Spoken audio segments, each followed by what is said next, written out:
अस्सलाम वालेकुम मेरे बहुत प्यारे बहुत अज़ीज़ व्यूअर्स। अभी मैं कुछ देर पहले आपके कमेंट्स पढ़ रही थी। आपकी जो पसंदीदा फरमाइश की जो मैंने चीज़ बनाई थी एप्पल पाइस, और उसके अलावा एक दो और आपके कमेंट्स पढ़ रही थी, आपकी फरमाइशें पढ़ रही थी। मुझे बहुत अच्छा लगता है जब आप कोई फरमाइश करते हैं, और ख़ास तौर पर मुझे बहुत अच्छा लगता है जब आप अपनी बचपन की देखी हुई डिशेस की फरमाइश करते हैं, तो मुझे और वही ज़माना, वही गोल्डन टाइम याद आ जाता है। तो उसमें से मैंने कुछ चीज़ें तो आपकी फरमाइश के मुताबिक बना दी हैं, लेकिन आज की इस ख़ास व्लॉग में मैं आपसे थोड़ा सा शेयर करना चाह रही थी कि अभी आपने जो मैंने जो आलू के साथ मैंने डोनट्स बनाए थे, और उसके अलावा एक और डोनट्स जो आप अपना सारा बचपन देखते रहे हैं, वो मैंने बहुत दफ़ा बनाए हैं, बल्कि वो तो मेरी फेमस तरीन चीज़ है। उसकी फरमाइश की है, तो उसके लिए मैंने ख़ास तौर पर ये व्लॉग बनाई है ताकि मैं आपको बता सकूं कि अभी थोड़ा सा टाइम मुझे लगेगा डोनट्स वगैरह और इस तरह की फरमाइश पूरी करने में, जिसमें मुझे हाथ का काफ़ी सारा इस्तेमाल करना पड़ेगा। आप देखें मेरे हाथ के ऊपर ये जो लगा हुआ है, ये इसलिए लगा हुआ है कि मैंने अपने हाथ का बहुत ज़्यादा इस्तेमाल किया है। और ये इस्तेमाल मैंने कहाँ पे किया है मैं आपको बताऊँ। ये मैंने इस्तेमाल किया है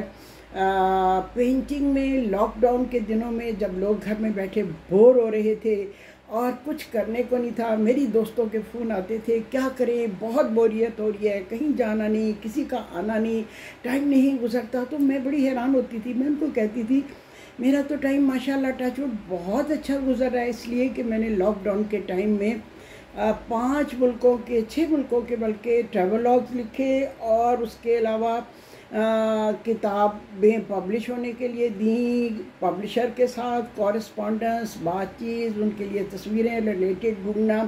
फिर उसके अलावा मैंने पेंटिंग्स बहुत की। फिर उसके अलावा मैंने ऑनलाइन डिकोपाज का कोर्स किया। डिकोपाज एक ऐसी चीज़ है जो हज़ारों साल पहले इटली में ये राइज हुई थी, और उसके बाद पूरी दुनिया में फैली। मेरे तक ये बहुत बाद में पहुंची, और कैसे पहुंची ये मैं जब आपको डिकोपाज सिखाऊंगी, बताऊंगी, उससे मुतारफ़ करवाऊंगी, तब मैं आपको बताऊंगी कि मेरे तक डिकोपाज कैसे पहुंची, किसके ज़रिए पहुंची, और मैंने ऑनलाइन कैसे सीखी।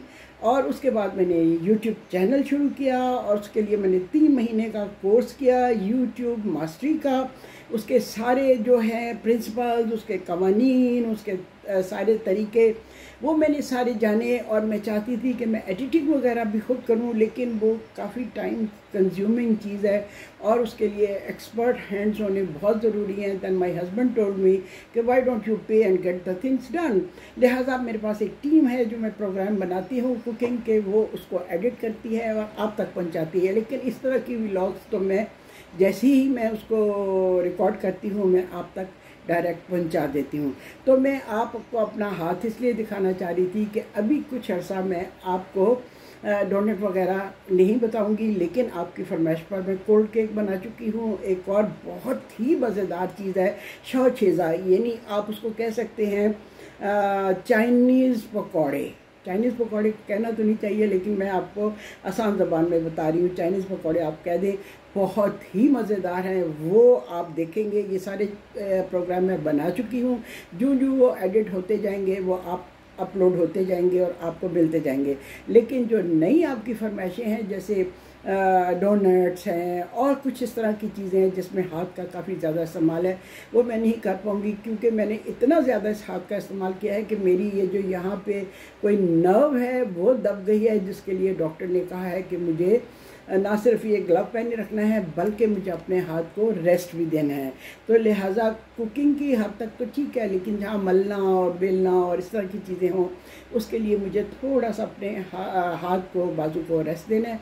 उसके बाद फिर मैं आपकी सारी फरमाइशें पूरी करूँगी, आपके साथ अच्छी अच्छी मज़े मज़े की बातें करूँगी। हाँ, आप लोगों ने कहा है कि मैं आपकी फैमिली से आपका तारुफ़ करवाऊँ। जी हाँ, मैं आपकी फरमाइश ज़रूर पूरी करूँगी। और होम टूर का तो बहुत लोगों ने फरमाइश किया है। मैं आपको किचन टूर करवा चुकी, गार्डन टूर करवा चुकी। अभी जो बैक गार्डन है, बैक यार्ड है, उसका भी मैंने आपको टूर करवाया। लेकिन बैक यार्ड में अब मैं कुछ कुकिंग के प्रोग्राम रिकॉर्ड करने का भी प्लान कर रही हूँ। उसके लिए मैंने बाहर सारी ये सारा बारबेक्यू का तो इंतज़ाम था ही, लेकिन कुकिंग का भी अब वहाँ पे मैं कर रही हूँ। कुछ मौसम अच्छा होने पे मैं वहाँ भी आपके लिए कुकिंग किया करूँगी। और ये सारी चीज़ें जो हैं आपकी फरमाइश के अलावा मेरी अपनी चॉइस से भी होंगी। मेरा अपना दिल जो चाहता है मैं कि आपके लिए ये चीज़ भी बनाऊँ, ये चीज़। अच्छा, मैं आपको बताऊँ कि मुझे होता है कि बहुत लेंथी चीज़ें ना हो, लंबा लंबा इंग्रेडिएंट का एक लिस्ट ना हो, उसके साथ ऐसी चीज़ें हों जिसको आप देखें और उसको ज़बानी याद रख सकें, इजीली आप उसको बना सकें। जब आपका दिल चाहे आप उसे बनाएं और अपनी फैमिली के साथ उसे एंजॉय करें। अच्छा, अभी आपने पिछला जो मैंने व्लॉग किया था पॉजिटिविटी के बारे में, जिसमें मैंने कहा था कि सबसे पहले अपनी खुशी का ख्याल रखें, अपने आप को खुश रखें तो आप दूसरों को भी खुशियाँ बांट सकते हैं। उसमें आपने कहा था मेरी वॉइस बहुत कम है। इस दफ़ा मैं कोशिश कर रही हूँ कि लाउड वॉइस में बात करूँ और थोड़ा मैंने माइक का भी यूज़ इसमें किया है। तो अब आप देखिएगा कि मेरी वॉइस की मेरा मतलब है टेम्पो और उसकी पिच कैसी है। ठीक, तो इस तरह आप बताते रहें, मुझे इम्प्रूवमेंट होती रहेगी। आपने बताया था कि म्यूज़िक जो है वो अच्छा नहीं लगता मेरे कुकिंग शोज़ में। मैंने अपनी टीम से कह के म्यूज़िक ओमिट करवा दिया। इसी तरह वॉइस के बारे में आपने बताया, तो अभी इस दफ़ा मैं कोशिश कर रही हूँ कि लाउड वॉइस में बात करूँ ताकि इजीली आप उसको सुन सकें। तो मुझे बताइएगा कि इस दफ़ा वॉइस कैसी थी। जी, तो थोड़ा सा मैंने ये आपको दिखाने के लिए कि मुझे टाइम थोड़ा सा चाहिए ताकि मैं आपके लिए फिर आपकी फरमाइशें पूरी कर सकूँ। इसके साथ ही अब मैं आपसे इजाज़त चाहती हूँ। दिल तो चाहता है आपसे बहुत लंबी लंबी बड़ी मज़े की बात। आप देखिए, टाइम जो है ना उसको ग्रेसफुली आप एज को एक्सेप्ट करें। मुझे अपने माथे पे रिंकल्स का कोई अफसोस नहीं है, बल्कि मुझे तो अच्छी लगती हैं। ये शो करती हैं कि मैंने ज़माने को कितना देखा है, मेरी ज़िंदगी में कितने एक्सपीरियंसेस है। मुझे कोई शौक़ नहीं कि मैं चेहरे पे बोटेक्स लगवाऊँ या मैं अपने चेहरे के लिए कोई आर्टिफिशियल चीज़ का सहारा लूँ। बिल्कुल नेचुरली आपको ग्रेसफुली एज करना चाहिए। हर एज की अपनी खूबसूरती होती है, जवानी की, बचपन की, हर एज की अपनी खूबसूरती है। बल्कि ओल्ड एज को भी अगर आप ग्रेसफुली एक्सेप्ट करें तो वो भी बहुत खूबसूरत लगती है। मैं आपको मज़े की बात बताऊं, जब मैं बहुत यंग थी तो मेरी दोस्ती बड़ी उम्र की, अपनी मौज जितनी उम्र की औरतों से बहुत हुआ करती थी। यानी बहू भी मेरी दोस्त थी, सास भी मेरी दोस्त थी, बेटी भी मेरी दोस्त थी और उसकी माँ भी मेरी दोस्त थी। तो इंसान बड़ों से सीखता है, छोटों के साथ आप अच्छा टाइम गुजारते हैं, प्यार मोहब्बत आपके अंदर पैदा होती है और बराबर वालों के साथ आप एंजॉय भी करते हैं। तो हर एज की अपनी ब्यूटी है। एज को ब्यूटीफुली आप एक्सेप्ट करें और ग्रेसफुली उसको एक्सेप्ट करें, क्योंकि चेहरे पर जितनी आपके माथे पे लाइनें आती हैं ये शो करती हैं कि आपने कितना ज़माना देखा है और कितने आपने ज़माने के उतार चढ़ाव देखे हैं। जी, तो ये थी आज की टॉक। अल्लाह हाफिज़, थैंक यू, फिर मिलेंगे।